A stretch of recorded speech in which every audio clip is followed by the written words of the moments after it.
دکان پر بزنس کرتا رہوں، لوگوں کو سامان دیتا رہوں، پیسے لیتا رہوں، بزنس کرتے کرتے میرا انتقال ہو جائے، ایسی حالت میں مرنا چاہتا ہوں۔ اسلام میں مال کمانے کو برا نہیں کہا گیا ہے، بڑی اہمیت دی گئی ہے۔ حضرت حسن بصری رحمت اللہ علیہ فرماتے ہیں، لوگوں، اللہ نے تم میں سے کسی کو مال دیا ہے تو اس کی قدر کرو، حفاظت کرو، اگر یہ مال نہیں ہوگا تو لوگ تمہیں ٹشو پیپر بنا دیں گے۔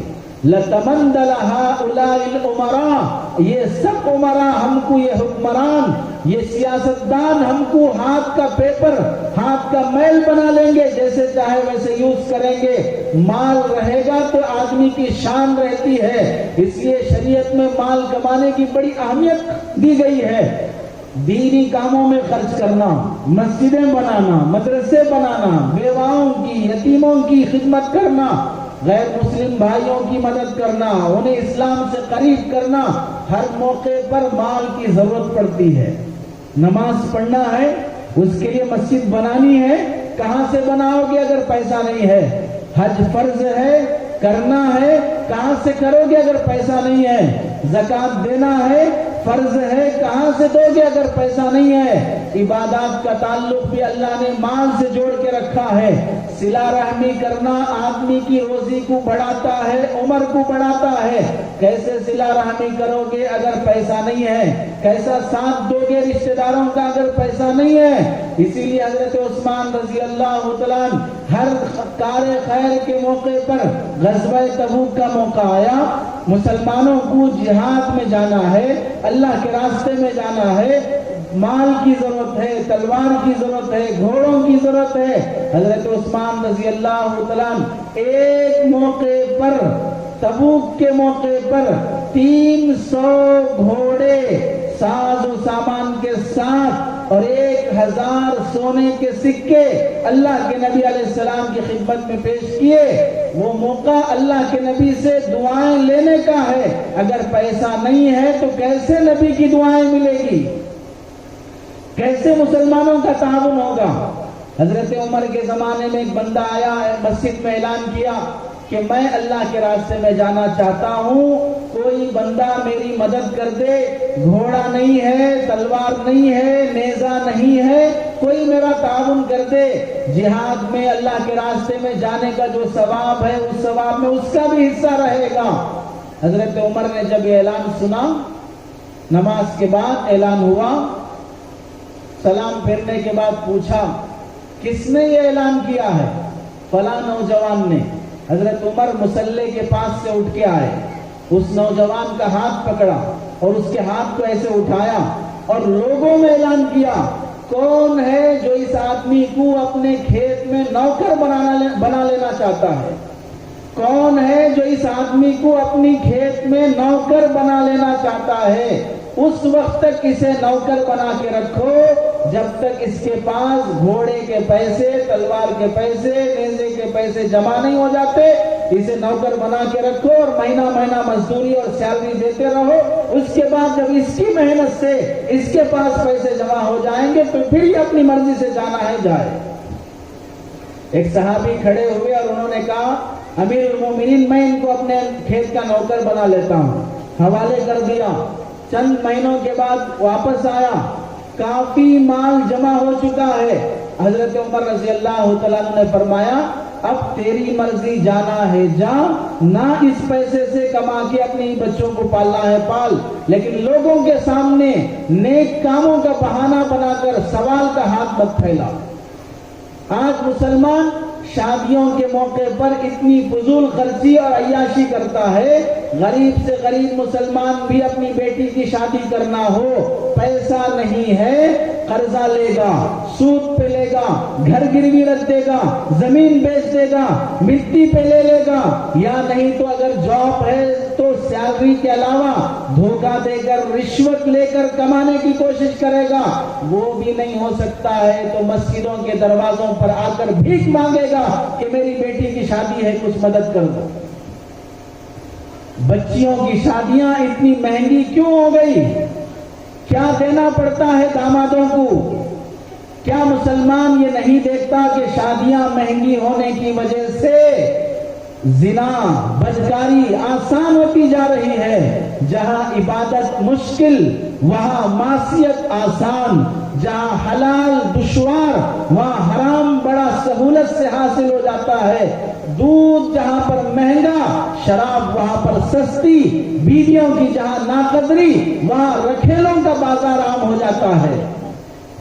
مسلمانوں کی لڑکیاں غیروں کے ساتھ جانے کے واقعات پر رونا آتا ہے، ان کے اسباب پر غور کر کے کیوں ان سے توبہ کرنے کی توفیق نہیں ملتی ہے؟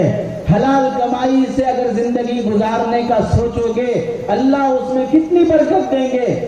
معمولی سی بکریاں، کمزور بکریاں ہر دن ہر شہر میں ہر علاقے میں ہزاروں کٹتی ہیں اور ذبح ہوتی ہیں، لیکن کبھی قحط سالی نہیں ہوئی کہ آج مارکیٹ میں چکن ہو مٹن ہو چھوٹے کا ہو بڑے کا ہو شارٹیج ہے، نہیں مل رہا ہے، ایسا کبھی ایسی شکایت نہیں آئی۔ لیکن حرام کے خنزیر، حرام کے کتے مارکیٹ میں دیکھ لو، کبھی کبھار تو ڈھونڈنا پڑتا ہے کہ خنزیر کہاں پر ہے۔ شہروں میں رہنے والے لوگ ہم مہینے گزر جاتے ہیں خنزیر کو دیکھتے نہیں ہیں، مہینوں گزر جاتے ہیں حرام چیزوں پہ نظر نہیں پڑتی ہے۔ اللہ نے حلال میں برکت رکھی ہے، حرام میں اللہ نے نحوست رکھی ہے۔ جم کرنے والا جم کرتا ہے تو اس کے کٹس بنتے ہیں، کہیں گر کر مار لگ گیا تو اس سے بھی جسم پھول جاتا ہے۔ جم کرنے والے کا جسم بھی پھولتا ہے، گر کر مار لگنے والے کا جسم بھی پھولتا ہے۔ دونوں کے پھولن میں فرق ہوتا ہے، ایک کا پھولنا صحت کی دلیل ہے، دوسرے کا پھولنا بیماری کی دلیل ہے۔ حلال کمائی سے کما کر ترقی کرنا یہ ترقی اور اللہ کا قرب کی دلیل ہے، حرام کا پھولنا حرام سے کما کر بڑے ہو جانا یہ بیماری کی دلیل ہے، اسے کوئی صحت نہیں کہتا۔ اسی لیے حرام کے ایک ایک لقمے سے نہیں، اللہ کے نبی علیہ السلام نے ڈاؤٹ والے لقمے سے بھی بڑی حفاظت فرمائی۔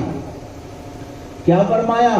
میں کبھی اپنے گھر میں اپنے بستر پہ لیٹا رہتا ہوں، بھوک رہتی ہے اور بازو کہیں ایک کھجور پڑا ہوا نظر پڑتی ہے کہ ایک کھجور وہاں پر گرا ہوا ہے، بھوک بھی ہے، اٹھا کر کھانے کو من کرتا ہے، لیکن اس واسطے نہیں کھاتا شاید کہ وہ صدقے کا ہے، اور سید گھرانے کے لیے صدقے کا کھجور نہیں کھایا جائے گا، اس ڈاؤٹ کی وجہ سے صدقے کا کھجور اٹھا کے نہیں کھاتا۔ صحابہ میں دیکھ لو، تابعین میں دیکھ لو، حضرت امام ابو حنیفہ رحمت اللہ علیہ کے پاس لوگ آئے اور یہ شکایت لے کر کہ ہماری بکریاں چوری ہو گئیں، کیسے ہم اسے پکڑیں؟ امام صاحب کے پاس مسئلہ پوچھا جائے گا، امام صاحب کے پاس پیسے نہیں پوچھے جائیں گے، مشکل حالات کا حل وہ سیاسی لوگ، شعور رکھنے والے لوگ، ان سے حل تلاش کیا جائے گا۔ امام صاحب سے پوچھ رہے ہیں گم شدہ بکریاں کیسے ملیں گی؟ امام صاحب نے جواب تو نہیں دیا، لیکن یہ معلوم کیا کہ بکری کی نارمل عمر کتنی ہوتی ہے؟ 7 سال کے آس پاس ایک بکری کی نارمل عمر۔ حضرت امام ابو حنیفہ رحمت اللہ علیہ 7 سال تک بکری کا گوشت کھانا چھوڑ دی۔ پتہ نہیں کس دن وہ حرام کی بکری، وہ چوری کی بکری کٹ کر مارکیٹ میں آئی ہو اور وہ لقمہ میرے پیٹ میں چلا جائے، اس واسطے 7 سال تک بکری کا گوشت نہیں کھایا۔ امام احمد بن حنبل رحمت اللہ علیہ کا بیٹا شیخ صالح رحمت اللہ علیہ اس وقت بنو عباسیہ خلفاء کے گورنروں کے ماتحت کام کرتے تھے، سرکاری ملازم تھے۔ سرکاری ملازمین کی تنخواہوں کے علاوہ انہیں ٹیبل کے نیچے سے بھی دیا جاتا ہے، جیسے ہم میں سے بہت سے لوگ کہتے ہیں فلاں سرکاری جاب میں سیلری تو کم ہے لیکن اوپر کی ملائی زیادہ ہے، اوپر کی ملائی زیادہ ہے۔ یہ ملائی کا کیا مطلب ہوتا ہے؟ یہ رشوت، یہ حرام خوری، دوسروں کا کام بنانے کے لیے پیسے لے کر، پیسے لوٹ کر جو کام بنائے جاتے ہیں وہ بھی آ جاتی ہے ان لوگوں کو۔ تو حضرت امام احمد بن حنبل رحمۃ اللہ علیہ نے اپنے بیٹے کو منع کیا کہ دیکھو اس میں رشوت ہے، یہ جاب نہ لو، لیکن 1 سال کے لیے بیٹا اس جاب پر رہا۔ اپنے نوکر کو امام احمد بن حنبل نے یہ کہا کہ جب تک میں زندہ ہوں اس وقت تک میرے بیٹے کی کمائی سے کوئی پیسہ میرے پاس نہیں آنا، میرے بیٹے کی کمائی میں نہیں کھاؤں گا، ڈاؤٹ والی کمائی ہے۔ ایک دن گھر میں چولہا جلانے کے لیے آگ نہیں ہے، لکڑیاں نہیں ہے، نوکر نے بیٹے کے چولہے پر جا کر روٹیاں پکا کر لائی۔ امام احمد بن حنبل نے پوچھا کہ یہ کہاں سے پکا کے لائے ہو؟ آپ کے بیٹے کے چولہے سے پکا کے لایا ہوں۔ امام احمد بن حنبل نے کہا کہ ہمارے بیٹے کی کمائی ڈاؤٹ کی ہے، ہم اسے نہیں کھاتے، یہ روٹیاں لے جا کے رکھ دو، اور پھر سنو، نہ خود کھانا نہ کسی اور کو کھلانا، آنے والا فقیر اور بھیک مانگنے والا محتاج جب بھیک مانگنے کے لیے آئے، یہ روٹیاں اسے دینے سے پہلے یہ بول کر دینا آٹا امام احمد کا ہے، پکائی گئی ان کے بیٹے کے چولہے پر ہے، اگر وہ لینے تیار ہوا تو دینا ورنہ مت دینا۔ مخزن اخلاق کتاب میں لکھا ہے 1 سال تک وہ روٹی رکھی رہی، بھکاری بھی وہ روٹی لینے تیار نہیں ہوا۔ ایسا حرام کمائی سے بچنے کا اہتمام، ڈاؤٹ کی کمائی سے بچنے کا اہتمام، کہیں مشتبہ مال میرے پاس نہ آ جائے۔ حضرت محمد بن منکدر رحمت اللہ علیہ کے بارے میں لکھا ہے، بڑے اللہ والے ہیں، محدث ہیں، مارکیٹ میں تجارت کرتے ہیں، بزنس کرتے ہیں۔ ان کی دکان پر ایک گاؤں والا کپڑے خریدنے کے لیے آیا، ہول سیل میں ایک کپڑے کی تھان خریدا، لے کر جاتے ہوئے محمد بن منکدر کی نگاہ پڑ گئی، پوچھا کہاں سے لیے ہو؟ فلاں دکان سے۔ کتنے میں لیے ہو؟ اتنے روپے میں لیا ہوں، 400 روپے میں، 600 روپے میں۔ اس نے ریٹ بتایا۔ جب اس نے ریٹ بتایا تو اندازہ ہوا کہ یہ 200 روپے کا ہے، لیکن 400 میں خریدا گیا ہے، مہنگا خریدا گیا ہے، اور انہی کی دکان سے خریدا ہے۔ تو انہوں نے کہا کہ واپس چلو، میں تمہیں سستا دلاؤں گا، یہ 400 میں مہنگا خرید لیے ہو۔ تو وہ آدمی کہنے لگا کہ میں اپنے گاؤں میں اسے 500 میں بیچ لوں گا، اچھی تھان ہے، اچھا کپڑا ہے۔ تو وہ محمد بن منکدر نے کہا کہ ٹھیک ہے، تم جائے جتنے میں بیچو، لیکن تم خریدے مہنگا ہو، اور میں اس واسطے بول رہا ہوں کہ یہ میری دکان سے خریدے ہو۔ واپس لائے، نوکر سے پوچھا جان کر اتنی قیمت بتائے یا انجانے میں اتنی قیمت بتائے؟ نوکر نے کہا میں نے 400 بولا، وہ ریٹ نہیں کیا، بھاؤ تاؤ نہیں کیا، جیسے عورتیں دکانوں پر چکاتی ہیں 1200 کی 200 میں، 2000 کی 400 میں، ایسا اس نے چکایا نہیں، تو جتنا بولا اتنا دے دیا، تو میں اس کے حوالے کر دیا۔ تو انہوں نے تنبیہ کی اور فرمایا شرم نہیں آتی؟ جب یہ چیز ہمارے دکان پر 200 کی بکتی ہے اور 200 میں اللہ نے ہمیں نفع رکھا ہے، تو 400 کا بیچ کر مسلمان کو دھوکہ کیوں دیتے ہو؟ واپس اپنے کاؤنٹر سے 200 روپے نکال کر اس بڑے میاں کو واپس کیا اور کہا کہ یہ تمہارا حق ہے، اور اللہ کے نبی نے ہمیں مسلمان کو دھوکہ دینے سے منع کیا ہے، جو مسلمان کو دھوکہ دے گا وہ ہم میں سے نہیں ہو سکتا۔ جب اس بڑے میاں نے دیکھا یہ کون انسان ہے جو اپنی دکان کا نقصان کر رہا ہے اور گاہک کا فائدہ کر رہا ہے، پوچھا آپ کون ہیں؟ اتنے بڑے خیرخواہ بن گئے، تو کہا مجھے لوگ محمد بن منکدر کہتے ہیں۔ اپنا نام سنایا، تو بڑے میاں نے جب نام سنا تو فوراً وہ سامان نیچے رکھ دیے، ہاتھ پکڑ کے بوسہ دینے لگے، چومنے لگے، اور کہا کہ ہم محمد بن منکدر کا نام سنتے تھے، دیکھے نہیں تھے، اور ہم انہیں بڑا بزرگ سمجھتے تھے، اور ہمارے گاؤں میں جب کبھی بارش نہیں ہوتی، قحط سالی ہو جاتی، تو اس موقع پر گاؤں کے پورے لوگ گھر سے، گاؤں سے باہر نکل کر صلاۃ الاستسقاء پڑھ کر اللہ سے دعا مانگتے ہوئے یہ کہتے ہیں اے اللہ محمد بن منکدر کے واسطے سے بارش دے دے، اللہ بارش نازل کر دیتے ہیں۔ مسلمان تاجر وہ ہوتا ہے جس کے واسطے سے مسلمانوں کی قحطسالی دور ہوتی ہے، وہ خود مستجاب الدعوات ہونے کے ساتھ اس کے واسطے کی دعائیں بھی قبول ہوتی ہیں۔ کب؟ جب اس کی تجارت حلال کی ہو، اس کی کمائی حلال کی ہو، وہ دھوکے کی نہ ہو۔ حضرت عبداللہ بن جریر رضی اللہ تعالیٰ عنہ صحابی ہیں، غلام کو بھیجا مارکیٹ سے گھوڑا خرید کے لاؤ، جنگ کا گھوڑا۔ وہ گیا 300 درہم میں گھوڑا خرید کے لایا، اور یہ بھی تاجر ہیں، اندازہ ہے 300 درہم میں جنگی گھوڑا نہیں ملتا۔ پوچھا کتنے میں لائے؟ 300 میں لایا ہوں۔ اتنے سستے میں؟ ہاں فلاں گاؤں کا آدمی آیا تھا، اتنا زیادہ نالج نہیں تھی، معلوم نہیں تھا، میں نے اس سے کہا کہ مارکیٹ میں اس سے زیادہ کا نہیں بکتا، دے دو، تو وہ 300 میں دے دیا۔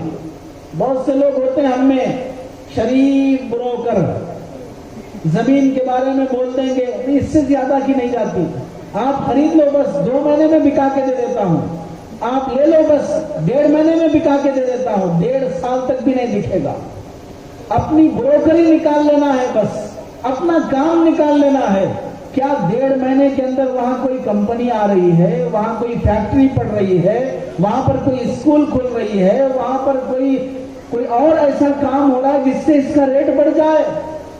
بروکری کی وجہ سے جتنے دھوکے سماج میں ہو رہے ہیں، محض اپنا کمیشن پانے کے لیے، اللہ کی پناہ اس کی وجہ سے حرام جو نسل میں آ رہا ہے، جھوٹ اور دھوکہ جو نسل میں آ رہا ہے، اس کی وجہ سے نسلیں برباد، دعائیں قبول نہیں، ظالم مسلط اور دشمنوں کی طرف سے چاروں طرف سے جھگڑے جانے کے واقعات۔ یہ کیوں؟ اللہ کو ناراض کرنے والے اعمال بھی ہماری زندگیوں میں عام ہو گئے۔ مارکیٹ گئے، جس سے خرید کر لایا تھا 300 میں گھوڑا، اس کو تلاش کیا اور اس آدمی سے کہا کہ بھائی یہ گھوڑا تم نے 300 میں بیچا ہے؟ ہاں میں نے 300 میں بیچا ہے۔ یہ 300 کا نہیں ہے، یہ 400 کا ہے۔ تو کہا جب میں 300 پہ راضی ہوں تو 400 میں تو اور راضی ہوں، دے دو اور 100، اور 100 دے دی۔ پھر کہا کہ یہ 400 کا نہیں 500 کا ہے، تو ٹھیک ہے 500 کر لو۔ پھر کہا نہیں یہ 600 کا ہے، تو اب اس کو لگا مذاق کر رہے ہیں۔ کوئی خریدنے والا ریٹ بڑھاتا ہے، خریدنے والا ریٹ گھٹاتا ہے، یہاں خریدنے والا ریٹ بڑھا رہا ہے۔ اب اس کو مذاق لگا کہ بھائی لینا ہو تو لے لو ورنہ چھوڑ دو، ایسے کیوں ریٹ بڑھا رہے ہو؟ تو محمد بن منقدر رحمت اللہ علیہ نے فرمایا میں مذاق نہیں کر رہا ہوں، تمہارا یہ گھوڑا مارکیٹ میں 800 کا بکتا ہے، تم نے 300 میں بیچا ہے، 500 روپے تمہارے نقصان ہیں، 500 روپے پورے نکال کر دیا، اور یہ کہا کہ میں نے اللہ کے نبی سے وعدہ کیا ہے کہ کسی مسلمان کو دھوکہ نہیں دوں گا۔ سامنے والے کو نہیں معلوم کیا ریٹ میں جاتی ہے زمین، سامنے والے کو نہیں معلوم کیا ریٹ میں جاتا ہے مکان، لیکن تمہیں تو معلوم ہے، اس کا صحیح ریٹ لگانا چاہیے۔ بیواؤں سے خریدتے ہو، غریبوں سے خریدتے ہو، کمزور لوگوں سے خریدتے ہو، اپنا زور لگا کر اور اپنا اثر و رسوخ استعمال کر کے لوگوں کی زمینوں پہ ہڑپ لینا، جائیدادوں پہ ناجائز قبضہ کر لینا، حرام کی کمائی زندگیوں کو تباہ کر دیتی ہے۔ اسی لیے پچھلی کتابوں میں لکھا ہے اگر تم یہ کام کر نہیں سکتے کہ کوئی امتی نبیوں والی نیکیاں لے کر آئے، کوئی امتی ایسی نیکیاں نہیں کر سکتا جو نبی کرتا ہو، کر نہیں سکتے۔ اگر تم کر کے بھی آ جاؤ گے، لیکن اگر دوسروں کا حق مار کر آئے ہو تو نبیوں والی نیکیاں کرنے کے باوجود بھی جہنم میں جاؤ گے۔ نبیوں کے برابر نیکیاں کرنے کے باوجود تمہیں جنت نہیں ملے گی۔ کیوں؟ دوسروں کا حق مار کھانا آدمی کے آخرت کے ثواب کو اکارت کر دیتا ہے، برباد کر دیتا ہے۔ یوں سمجھ لو جیسے گھر بنایا، شام تک محنت کر کے دیواریں اٹھایا، پھر اس کے بعد اس پر بلڈوزر چلا دیا، چمن باغ لگایا اور جب وہ بڑا ہو کر پھلدار بن گیا پھر بلڈوزر سے ختم کر دیا۔ ایسا ہی ہے، نیک اعمال کرنے کے ساتھ حرام لقمے سے نہیں بچنا آدمی کے اعمال کو برباد کر دیتا ہے۔ حضرت عمر بن عبدالعزیز رحمت اللہ علیہ خلیفہ ہیں، بادشاہ ہیں، ان کے پاس جو بیوی ہے اس بیوی کی 4 بھائی بادشاہ، باپ بادشاہ، دادا بادشاہ، شوہر بادشاہ، 7 نسبتوں سے وہ عورت بادشاہوں کے گھرانوں میں رہتی ہے، کلوؤں کی شکل میں اس کے پاس سونا چاندی ہے۔ لیکن حضرت عمر بن عبدالعزیز جب خلیفہ بنے اپنی بیوی سے کہا یا تو اپنے باپ دادا کی طرف سے سونے کے جو تھیلے آئے اسے رکھ لو اور مجھ سے خلا لے لو، اور اگر میں ہونا ہے، میرے نکاح میں رہنا ہے تو پھر سارا سونا خزانے میں جمع کر دو، مسلمانوں کے بیت المال میں جمع کر دو۔ پورا خزانہ بیت المال میں جمع کر دیا۔ گھر میں فاقہ ہے، روٹی ہے، سالن نہیں ہے، نمک سے روٹی کھا رہے ہیں، پیاز سے روٹی کھا رہے ہیں، بادشاہوں کے گھرانوں میں جینے والے۔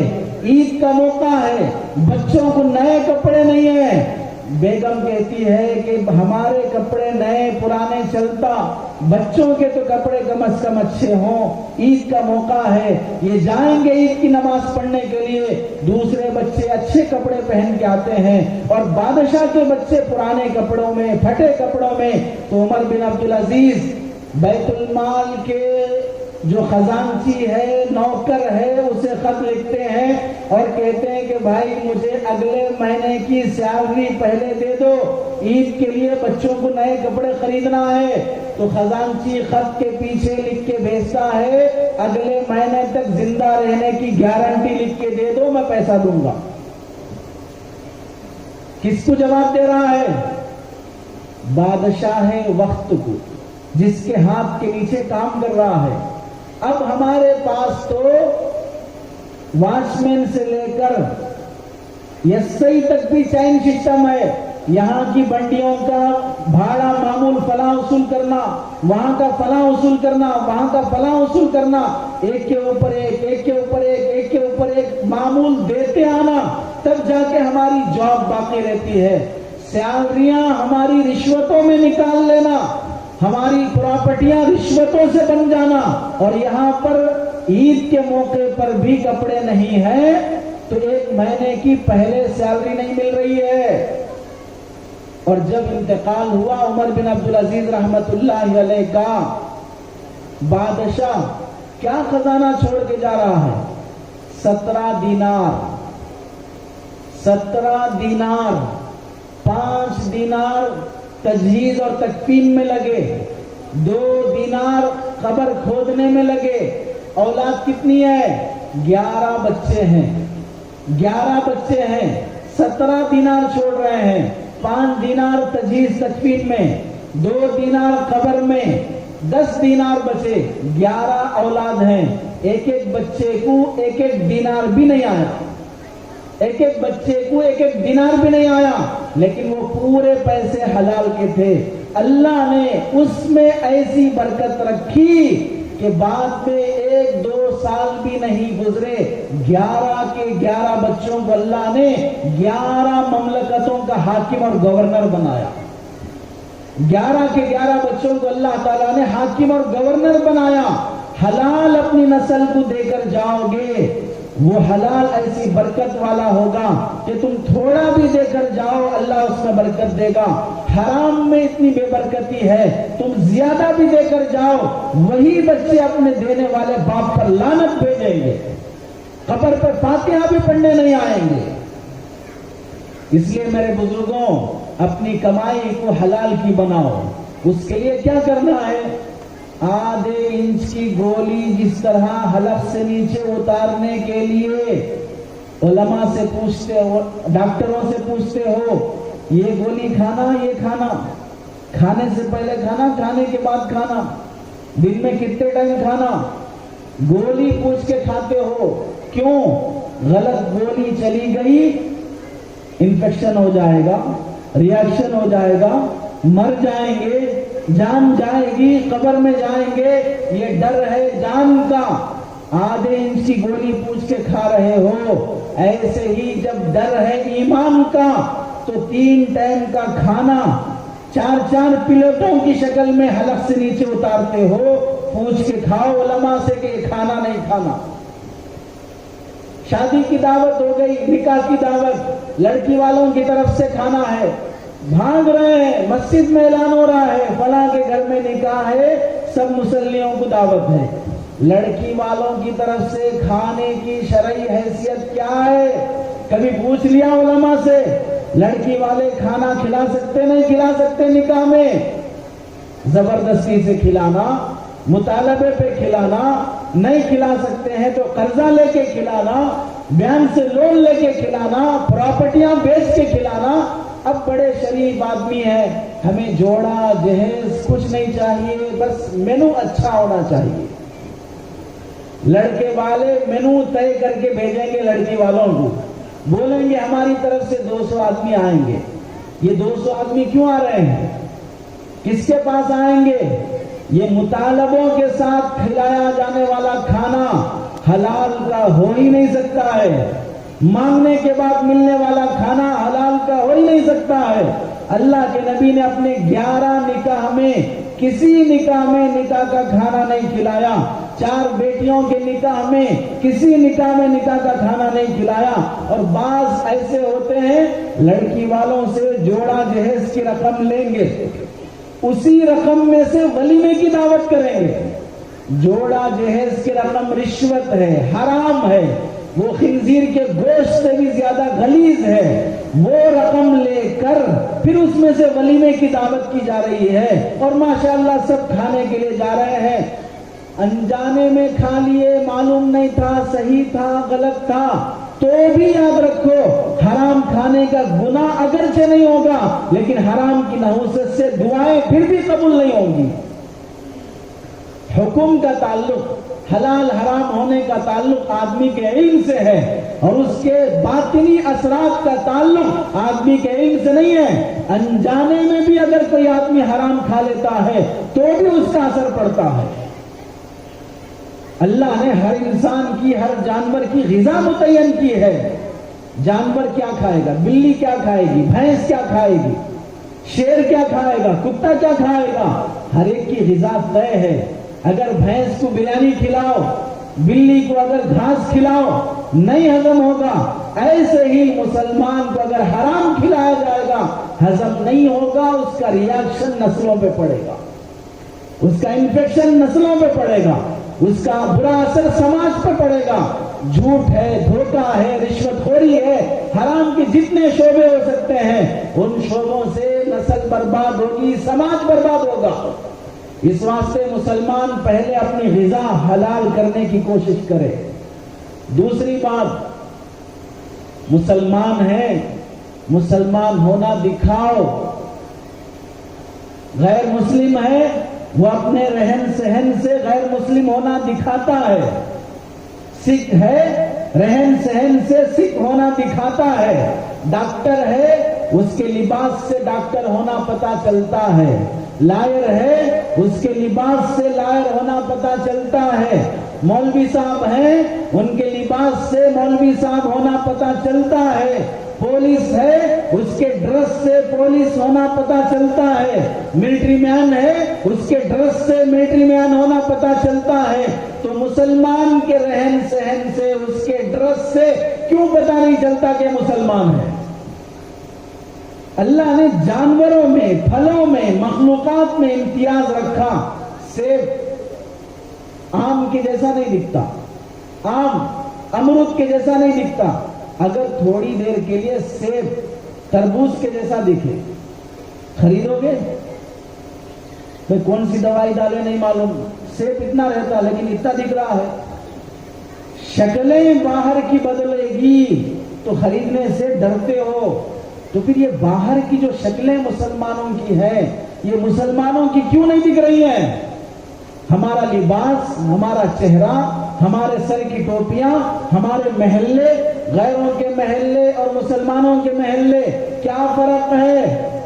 غیروں کی دکانیں، مسلمانوں کی دکانیں، کیا فرق ہے؟ غیروں کی گاڑیاں، مسلمانوں کی گاڑیاں، اس کی گاڑی میں بھی گانے، اس کی گاڑی میں بھی گانے، ان کے محلے میں بھی لڑائی جھگڑے، ان کے محلے میں بھی لڑائی جھگڑے، ان کے محلے پھر بھی پاک رہتے ہیں، ان کے محلے غلیظ رہتے ہیں، ان کے محلوں میں رات کے 12 ہونے تک تو سناٹا، کوئی نہیں جاگتا، یہاں رات کے 2-2 بجے تک نوجوان لڑکے چبوتروں پہ بیٹھے گلیوں میں کھیلتے ہوئے، موبائل دیکھتے ہوئے اور لوگوں کو ستاتے ہوئے رات کے اندھیرے میں کرکٹ کھیلتے ہوئے نظر آتے ہیں۔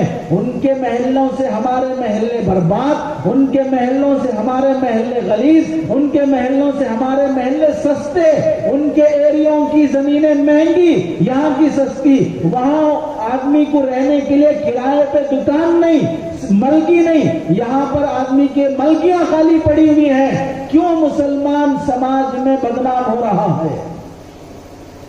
اللہ کے نبی علیہ السلام نے اپنی شبیہ کو اسلامی باقی رکھنے کے لیے کیا کیا ہدایات دی؟ پگڑی باندھے ہیں، اندر ٹوپی ہے نہیں ہے، اسی پگڑی کو دوبارہ نکال کر ایسے باندھیں، ٹوپی نکال کر، محسوس بھی نہیں ہوگا کہ مول صاحب اندر ٹوپی پہن کے پگڑی باندھے یا بغیر ٹوپی کے پگڑی باندھے ہیں، معلوم بھی نہیں چلے گا۔ لیکن اللہ کے نبی فرماتے ہیں، سنو، یہودی بھی پگڑی باندھتے ہیں، مسلمان بھی باندھتے ہیں، ہماری اور ان کی پگڑیوں میں فرق یہ ہے کہ ہم ٹوپی پہن کر پگڑی باندھیں گے، وہ ٹوپی پہنے بغیر پگڑی باندھتے ہیں، وہ اندر نہیں دکھنے والی ٹوپی میں بھی تم غیروں کی نقالی نہیں کرو گے۔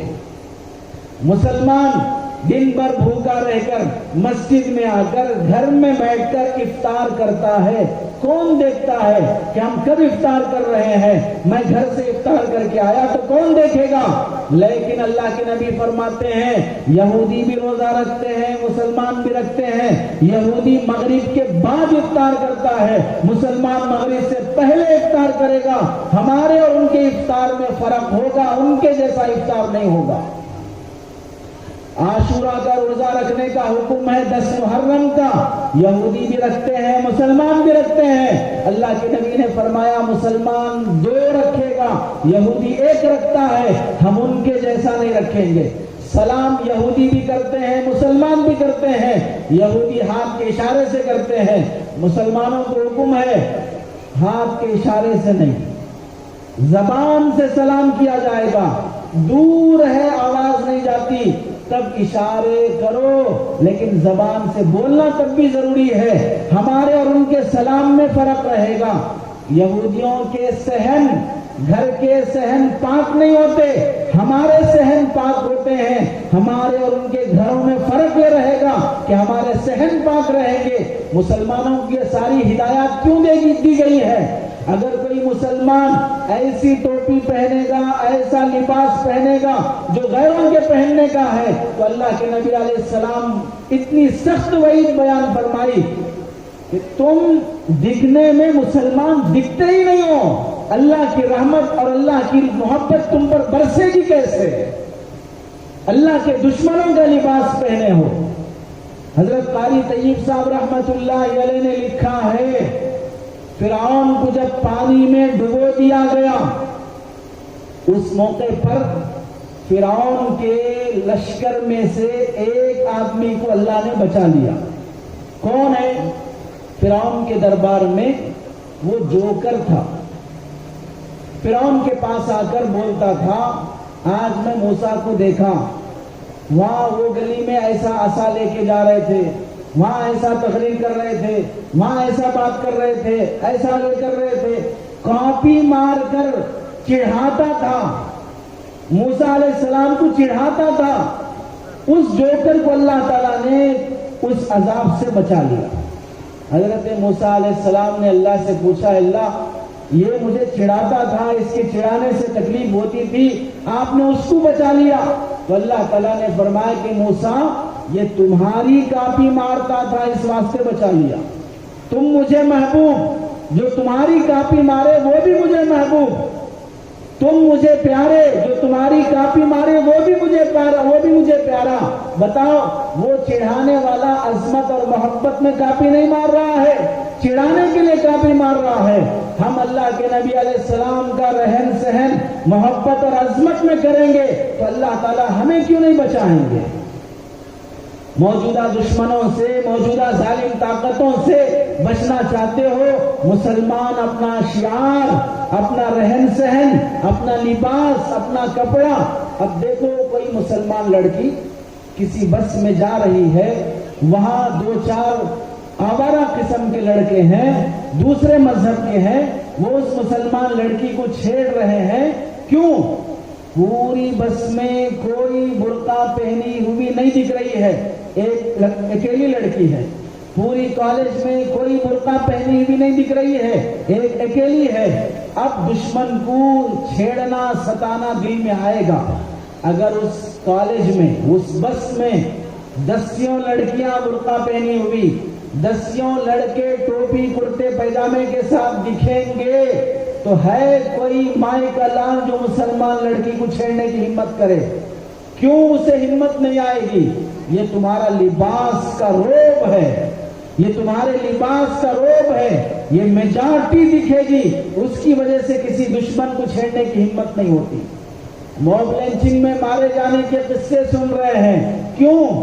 کوئی دکھتا ہی نہیں ہے کہ یہاں مسلمان ہیں. کسی ایک کو پکڑا، نام پوچھا، پھر معلوم ہوا کہ مسلمان ہے، اب مارو. اگر اپنی جان بھی بچانا چاہتے ہو، اپنے وجود کو دکھاؤ، دھاڑو، پکارو، آواز نکالو. جس طرح اپنا وجود دکھانا ضروری ہے، تب جا کے مسلمان بچ سکتا ہے. اپنے شعار کی، اپنے معاشرے کی، کلچر کو بچانا یہ مسلمان کی ذمہ داری ہے. ورنہ آج کئی یورپین ممالک ایسے ہیں جہاں پر عرب، مدینے کے، مکے کے رہنے والے وہاں آئے، وہاں کے کلچر کو اپنایا، نام بدلا، چہرہ بدلا، لباس بدلا. آج وہ لوگ یہودی ہیں، ان کے باپ دادا مسلمان تھے، انہوں نے کلچر کو نارمل لے لیا، معمولی سمجھا. ایسے بھی کپڑے پہن سکتے، ایسا بھی رہ سکتے، ایسا بھی کر سکتے، ویسا بھی کر سکتے. کلچر کو نارمل لے لینے سے، تہذیب کو معمولی سمجھ جانے سے آنے والی نسلیں مسلمانوں کی تہذیب کو بھلا دیں گی. اس کی مثال، مارکیٹ میں موز ملتا ہے، چھلکے کے ساتھ یا چھلکے کے بغیر؟ سمجھ میں آ رہا ہے؟ چھلکے کے ساتھ، چھلکے کے بغیر. گھر لا کے جب کھاتے ہو تو چھلکے کے ساتھ یا چھلکے کے بغیر؟ چھلکا اتار کے کھاتے ہو. تو اگر بنڈی پہ موز بیچنے والا آپ کی سہولت کی خاطر پہلے ہی سے چھلکے اتار کر موز بیچنا شروع کرے تو آپ میں سے کتنے عقل مند ہیں وہ موز خریدنے والے؟ معلوم ہے چھلکا کھایا نہیں جاتا، چھلکے کے ساتھ موز بکتا ہے. جب کھایا نہیں جاتا تو پھر کیوں چھلکا بیچا جا رہا ہے؟ چھلکا کھایا نہیں جاتا، چھلکے سے موز کی حفاظت ہوتی ہے. چھلکا اتر جائے، شام ہونے تک بنڈی کے پورے موز خراب. فری میں بھی دینا چاہے تو کوئی لینے تیار نہیں ہوگا. کیوں؟ چھلکا جو اس کی حفاظت کا ذریعہ تھا وہ اتر گیا. ایسا ہی مسلمانوں کا لباس، مسلمان لڑکیوں کے برقعے، ان کا پردہ، ان کے لیے وہ چھلکا ہے. اگر لڑکیوں کا برقع اتر گیا تو پھر شام ہونے تک ان کی عزت کے چھینٹے اتر جائیں گے. کوئی انہیں بیوی بنانے تیار نہیں ہوگا، رکھیل بنانے تیار ہوگا. کیوں؟ ان کی حفاظت کا سامان ختم ہو گیا. انڈا چھلکے کے ساتھ کھاتے ہو یا اندر کی زردی اور ویٹا سفیدہ کھاتے ہو؟ چھلکے کے ساتھ نہیں کھاتے. اگر انڈا بیچنے والا پورے انڈے پھوڑ کر اندر کی جو زردی اور سفیدہ ہے وہ بیچنا شروع کرے تو کتنے خریدنے والے ہیں؟ یہ چھلکے جس طرح چیزوں کی حفاظت کرتے ہیں، یہ ہمارا ظاہری لباس، ہمارا برقع، ہمارا پردہ ہمارے بچیوں کی عزت کی حفاظت کرتا ہے. اس لیے اپنی بچیوں کو اور نوجوان لڑکے لڑکیوں کو سماج میں وہ لباس دو جس سے اسلام کا روب چھلکے، نبی کی سنت کا پتہ چلے۔ مسلمان نماز کے لیے آتا ہے، سر پہ ٹوپی نہیں ہے، 1000 روپے کی جینس پہنا ہے، 1300 روپے کا ٹی شرٹ پہنا ہے، 50 روپے کی ٹوپی سر پہ نہیں ہے، مسجد پہ رکھی ہوئی ٹوپیاں لے کے نماز پڑھے گا اور پھر وہیں پھینک کے جائے گا۔ ایک ٹوپی خرید نہیں سکتے، مسلمان کہلانے کے لیے اپنے سر پہ ٹوپی پابندی سے لگا نہیں سکتے۔ کون کون سا کلچر مسلمان لائٹ لے کر چھوڑتا جائے گا؟ آج ہماری شادی بیاہ غیروں کی طریقے پہ ہو رہی ہے، اس میں جوڑا جہیز کی رسم، بینڈ باجا، اس میں ناچ گانے، اس میں شراب، یہ سب کس کی شادیاں ہیں؟ یہ مسلمانوں کی ہیں، یہ غیروں کی شادیاں ہیں۔ مسلمانوں کی شادیاں ایسی آوارگی، ایسی عیاشی کے ساتھ نہیں ہوتی ہیں جس میں غریب مسلمان لڑکیوں کی آہیں نکلیں۔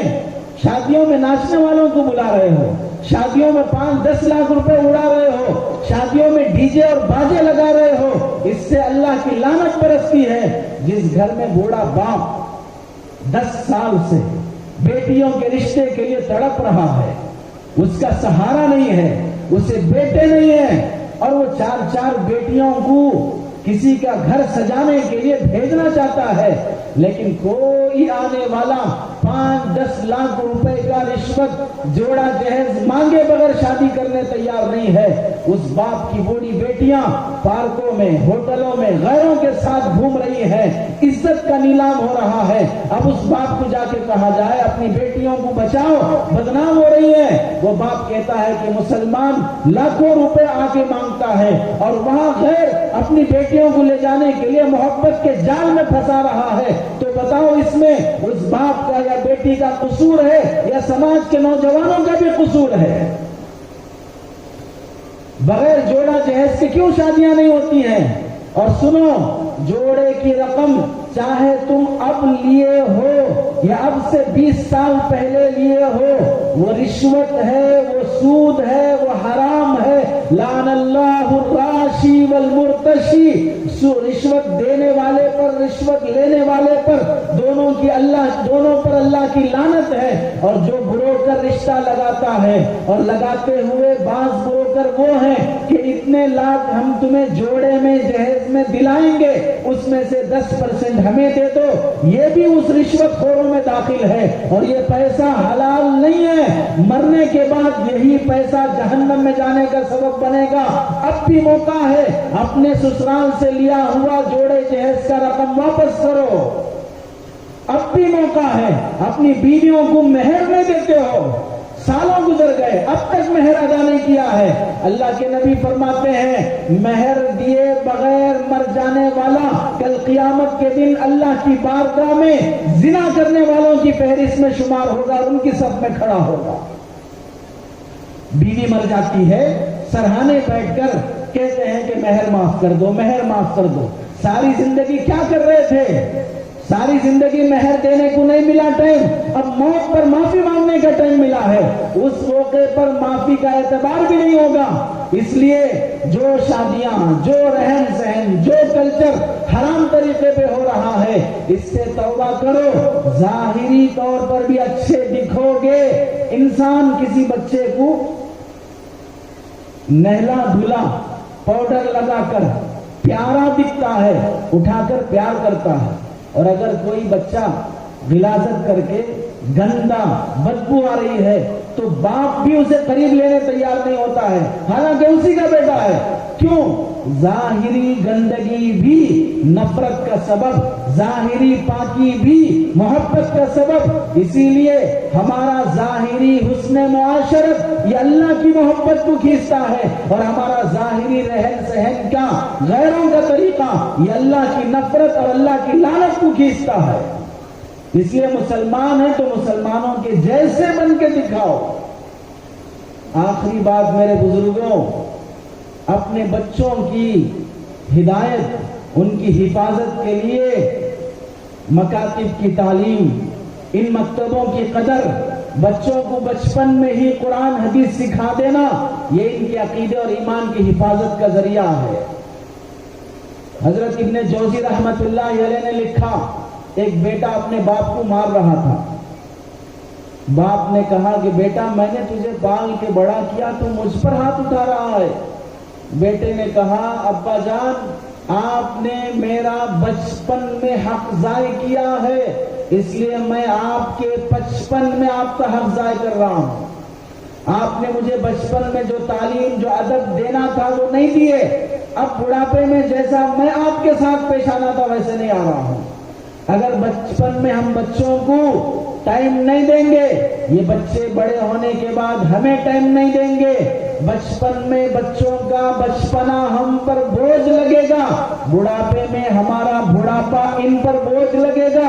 اگر بچپن میں ہم انہیں بیبی کیئر میں چھوڑ دیں گے، بڑھاپے میں یہ ہمیں اولڈ ایج ہوم میں چھوڑ دیں گے۔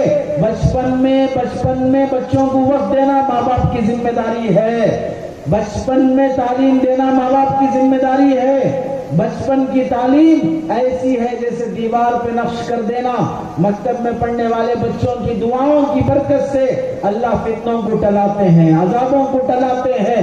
بچپن میں جو بچے پڑھنے کے لیے آتے ہیں اللہ کی رحمت ان پہ برستی ہے۔ ایک بزرگ نقشبندی سلسلے کے گزرے ہیں، جب ان کے انتقال کا وقت آیا انہوں نے اپنے مریدوں کو وصیت کی۔ کیا وصیت کی؟ میرے انتقال کے بعد میری قبر کے سرہانے وہ پتھر گاڑنا جس پتھر پر مکتب کے بچے اپنے جوتے چپل چھوڑا کرتے تھے۔ اللہ سے مجھے امید ہے مکتب کے بچوں کے جوتیوں کے صدقے اللہ مجھے قبر کے عذاب سے بچا لے گا۔ حضرت حاجی امداد اللہ مہاجر مکی رحمت اللہ علیہ فرماتے تھے، کون؟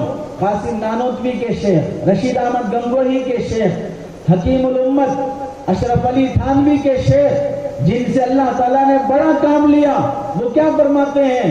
ہم نے تہجد پڑھی، ہم نے اسلام و تربیت کا کام کیا اور دوسرے خیر کے کام کیے، لیکن اگر اللہ سے نجات کی امید ہے تو اس بات پر ہے کہ ہم نے مکاتب کی محنت کی، مکتبوں کی برکت سے اللہ تعالیٰ ہمیں معاف کر دے گا اور ہمارا بیڑا پار کر دے گا۔ مکتب ہماری نجات کا ذریعہ ہے۔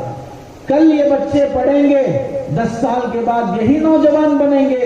آج جماعت دعوت و تبلیغ کے ساتھی بڑی بڑی عمر کے لوگوں کو ٹھڈیاں پکڑ کر لانا پڑتا ہے۔ اگر انہیں بچپن میں یا آج بھی اگر جس طرح ہم لوگ تعلیم کو، مشورے کو، اللہ کے راستے میں نکلنے کو اہمیت دیتے ہیں، اس کے برابر مکتب کو اہمیت دیں گے، چند سالوں کے بعد اس محنت کی اتنی ضرورت نہیں پڑے گی۔ ضرورت نہ بھی پڑے تو اس عمر کو پہنچتے پہنچتے کتنے نوجوان گمراہ ہو رہے ہیں۔ 4 سال کی عمر میں سیکھنے والا کلمہ 40 سال میں سیکھ رہا ہے، 7 سال میں سیکھنے والی نماز 70 سال میں سیکھ رہا ہے۔ اس سے پہلے کتنے لوگ مرتد ہو گئے، کتنی لڑکیاں مرتد ہو گئیں جنہیں ایمان عقیدے کی اہمیت نہیں معلوم ہے۔ ان مکاتب میں ایمان کی قدر، بڑوں کی قدر، اسلام اور شریعت سکھائی جاتی ہے۔ قحط سالی ہو گئی، طوفان آ گیا، وہاں پر پانی آنے کی وجہ سے پوری بستی بہہ گئی۔ ریلیف فنڈ کے لوگ کھانے کی پیکٹیں، کپڑے بانٹنے کے لیے پہنچے، اسٹیج لگا، آنے والوں کو کپڑے اور کھانے کی پیکٹیں دے رہے ہیں۔ 10 سال کی عمر کا بچہ اسٹیج پہ پہنچا، اسے کھانے کی پیکٹ اور کپڑے دیے، کام میں کچھ کہا گیا، وہ پیکٹ اور کپڑے چھوڑ کر اتر گیا۔ بازو چند مسلمان یہ منظر دیکھ رہے تھے، بچے کو بلایا، تجھے بھوک نہیں ہے، کپڑوں کی ضرورت نہیں ہے، کیوں چھوڑ دیا؟ کہنے لگا 3 دن سے بھوکا ہوں، پورے طوفان میں میرا گھر بہہ گیا، میرے ماں باپ نہیں ہیں، میری بھائی بہن نہیں ہے، سب میرے گھرانے کے مر گئے، میں اکیلا بچا ہوں، مجھے کپڑوں کی ضرورت نہیں ہوگی، 3 دن سے بھوکا ہوں، کھانے کی ضرورت نہیں ہوگی، کیوں نہیں لیا پھر؟ تو نوجوان وہ بچہ 10 سال کی عمر کا بچہ کہتا ہے، وہ دینے والا یہ بول رہا تھا میرے کان میں کہ بیٹا بولو کہ یہ کپڑے اور یہ کھانا عیسیٰ مسیح دے رہے ہیں، عیسیٰ مسیح دے رہے ہیں۔ اور میں نے کہا نہیں، اللہ دیتا ہے، کوئی دوسرا نہیں دیتا۔ اب وہ اس کے بغیر دینے تیار نہیں ہے، تو میں نے کہا میں بھوکا مر جانا گوارا کروں گا لیکن شرک پر جینا گوارا نہیں کروں گا۔ مسلمانوں نے پوچھا کہاں سے تم نے سیکھا ہے؟ وہ بچہ کہتا ہے کہ مکتب میں میرے استاد نے بتایا ہے۔ مکتب میں میرے استاد نے میرے ایمان کو درست کیا، میرے عقیدے کو درست کیا ہے۔ پڑوس ملک میں، باہر ملک میں مکتب میں تعلیم چل رہی ہے، ایک عیسائی عورت اپنے بچے کو لے کر آئی، کہا اس کا ایڈمیشن کرا لو۔ انہوں نے پوچھا استاد نے تم مسلمان نہیں ہو پھر بچے کو ایڈمیشن کیوں کرانا چاہتی ہو؟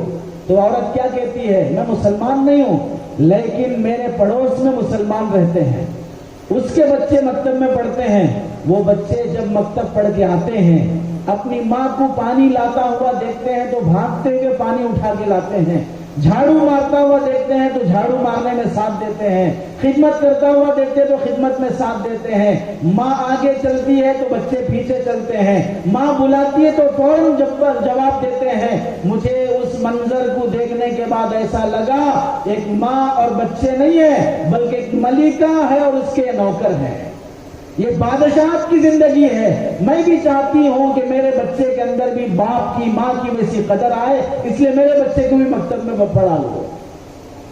مکتب میں ہمارے بچوں کو انسان بنایا جاتا ہے، بااخلاق بنایا جاتا ہے، اور جن اسکولوں میں آپ پڑھاتے ہو پڑھاؤ، لیکن یاد رکھو KG سے لے کر PG تک کوئی کتاب تمہیں اسکولوں میں ایسی نہیں ملے گی جہاں انسان کو انسان بنانا سکھایا جاتا ہو، جہاں انسانیت سکھائی جاتی ہو، ماں باپ کی قدر سکھائی جاتی ہو۔ ان مکتبوں کا تعاون، ان پڑھانے والوں کی خدمت اور ان کو فیس دینا، ان کی تنخواہوں میں تعاون کرنا، ان کی خدمت کی قدر کرنا، یہ انسانیت ہے، یہ اخلاق ہے، ہمارا شرعی فریضہ ہے۔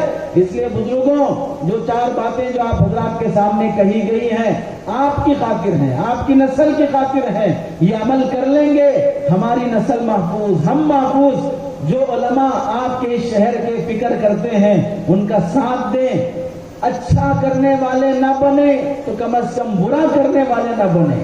کسی کی تعریف نہیں کر سکتے تو کسی کی برائی بھی نہ کرو، کسی کو دے نہیں سکتے تو کسی کا چھیننے والے نہ بنو، کسی کا پیٹ نہیں بھر سکتے تو کسی کا پیٹ مارنے والے نہ بنو۔ ایسے بن کے مرو کہ مرنے پر دوسرے ہماری خاطر روئیں اور درود پڑھیں، فاتحہ پڑھیں۔ ایسے بن کے نہ جیو نہ مرو کہ مرنے سے پہلے ہی لوگ اپنی دعاؤں میں ہماری موت مانگے۔ ایسے بن کے نہ مرو۔ بھائیوں کا، بہنوں کا، ماں باپ کا حق ادا کرو، پراپرٹیوں کو مت لوٹو، ناجائز زمینوں کے قبضے نہ کرو، جھوٹے کیسز اور مقدمے نہ لڑو، یہ حرام نسلوں کو لے کر ڈوبے گا۔ اللہ سے دعا ہے سنی ہوئی باتوں پر عمل کی توفیق نصیب فرمائے۔ آمین۔ وآخر دعوانا الحمدللہ رب العالمین۔